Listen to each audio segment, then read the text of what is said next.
A world exclusive. Katie Hopkins, why were you banned from Twitter? Because I used the phrase hung like a baboon. And I used it in response to a threat of a sexual nature of kind of violence against me. And many people will know conservative women like myself receive a lot of those kind of threats. And I sort of mocked back and said, well, he'd better be hung like a baboon. It's actually a line from, I don't know how familiar you guys are with Rowan Atkinson and Blackadder, but it's Very actually familiar. a line from Blackadder. Yeah, and it's actually in the Urban Dictionary as well. It's about testicular fortitude. And actually, I use it on my Twitter bio, my old Twitter bio. I use it about myself because that's a comment people say about me, that I have testicular fortitude. So I have been banned from Twitter for life because I reach 1.1 million followers, but because I used the phrase hung like a baboon. And that's the truth in black and white. Unbelievable. Rita. Is there any coming back from that? Because it is a massive platform, like you said, 1.1 million people.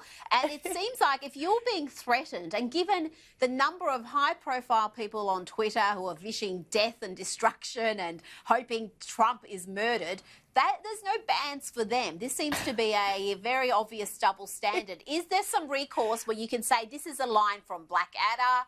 It's, you know, it's well known in England. Could you be brought back? Well, I think one thing, Rita, there's no coming back from this for Twitter, actually. I think it's highly embarrassing that they've banned someone like myself for using hung like a baboon. I also think for Twitter, what we've seen today, I've joined Parler, and I have to say, Parler, it's an app. It's to provide competition in the social media sphere. And there has been a mass exodus, the largest exodus seen from Twitter today in a single day to Parler. And I'm very grateful for so many people for being so supportive.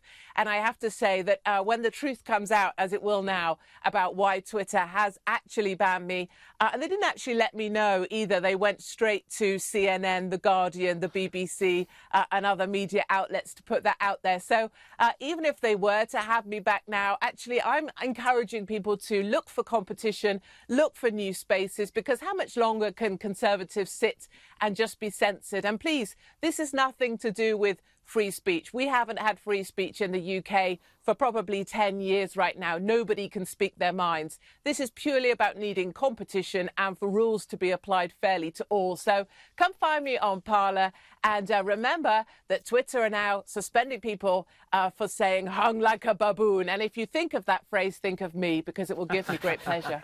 Well, I hope Rowan Atkinson has come out in defence of you, and or will they now be after Blackadder? I'm sorry, it can't even be Blackadder, can it? It's whatever adder. So no. I mean, they'll get rid of that show altogether. That's gone. Yes, Forget that it. has One to of the go. great comedies. Yeah. Put it in the bin with I Little think- Britain and Chris Lilly and all the rest of it. It's got to Get rid of it go. all. Get rid of it. We might be able to call it George Floyd adder. George Floyd. Hashtag George Floyd Black Lives Matter adder. That'd be perfect. We can, whatever. But I just want to show you this clip. We're a bit worried about the education standards in Britain at the moment. Churchill is another one. They wanted to tear down the statue of Churchill, Katie, and this young lady seemed to struggle with understanding precisely who Churchill is, or even if he's dead yet. Let's have a listen. Should the statue of Churchill be there or not, do you think?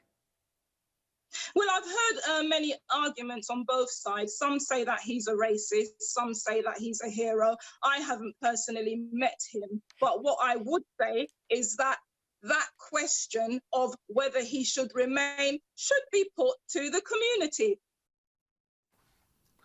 The lack of education in Britain is terrifying, that there are decisions being made by people who don't understand, you know, basic things like the fact that Churchill was a wartime prime minister. I find it extraordinary, Katie. Yeah, it's actually quite bizarre. And when you hear them, these young people, you can hear they've been taught to use a lot of words while saying nothing. It's a skill set that's been driven into them by our teachers. And I say teachers in the loosest sense. Most British teachers only have about half a GCSE, half a qualification to their name. They're actually absolutely useless. And I should add as well, our British schools are still closed and will be till September. Most of our kids will have spent 6 months out of education. So thickos, like that girl you just highlighted, really aren't going to get much smarter anytime soon. Well, maybe they might get smarter not being at school. James. Well, yeah, look, Katie, I just want to talk about, the case of the disappearing conservatives. Obviously they can't speak their mind. I'm wondering what's going on with Boris Johnson. Has he been silenced? Because he seems to have gone completely woke on all of this. The other day, last week, when there were all those protests in London and the fights over the statues, it seemed like he was more quick to condemn people from the so-called alt-right who were coming to defend statues than those who were tearing them down. Now I see that he has got some sort of Orwellian-sounding commission on racial discrimination and disadvantage coming down the pike. What is happening with Boris Johnson? From where I sit, he seems like he's been a tremendous disappointment. But what's your take on this, Katie?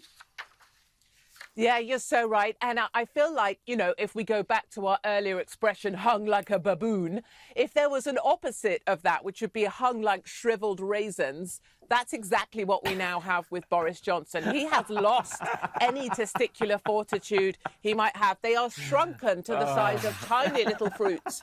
And I really believe he's lost all of his chutzpah, all the stuff that we believed in him for, he's now against. We've had Churchill covered up by a little Muslim mayor. Boris said nothing. We've had Black Lives Matter swarming in the streets, smearing bodily fluids over each other, not allowed to say anything. Boris seems to be strongly going over to the left. The next thing I think Boris is going to come out, he's going to come out as trans or something just to try and fit in. I mean, it's just absolutely outrageous, and we've totally lost Boris Johnson. We're on our last stand here, guys. We need your help. We need more of what you guys are bringing, because we feel very alone and isolated in the UK. Well, Katie, give us a quick rundown. Well, you've mentioned the lockdown, the craziness of that, the Black Lives Matter protests, taking a knee and people who menstruate. Very quickly, just give us your take on that. What's happening there? J.K. Rowling. Well, really, it was more of a kind of a look at the hysteria of 2020. If we just glance back really briefly, top line, we started off with Wuhan flu and Chinese people sucking the heads off bats, and then the World Health Organization coming out saying, don't worry about that, won't recognize Taiwan, and maybe we still just love China and don't be nasty about the flu. We went straight into, rolled straight into lockdown, and lockdown was all about following the science, and the science has proved to be about as, accurate as my dyslexic 10-year-old at spelling.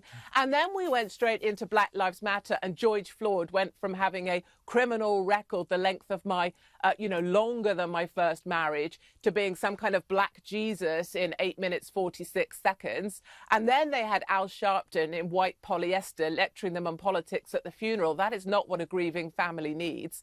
And now we went to this place where J.K. Rowling is being deplatformed from everything. Her publisher even is threatening not to publish her next book because she objected to the fact we're no longer allowed to be called women. We have to be called people who menstruate. And I tell you, I have been called a lot of things: horse-faced old cow, wrinkled ballsack, whatever. I will not be called a person who menstruates anytime soon. Even though I am a dried up, shriveled old prune, I still will not be called someone who menstruates. Well, on that, we definitely won't be calling you someone who menstruates. We've got to leave it there. But because you can't be on Twitter, you can't put this wonderful photo of you and your dad up because it's Father's Day in the UK. So we're just going to quickly put up a photo of your dad there. Happy Father's Day to Mr. Hopkins. And is it Mr. Hopkins? Long-suffering. Yeah. Yeah, my long-suffering father who doesn't believe in salad and thinks Italian is a foreign food. Fantastic. Thanks so much, Katie Hopkins, and we'll speak to you soon. Thank you, Rick. Happy Father's Day. Thank you. In Britain.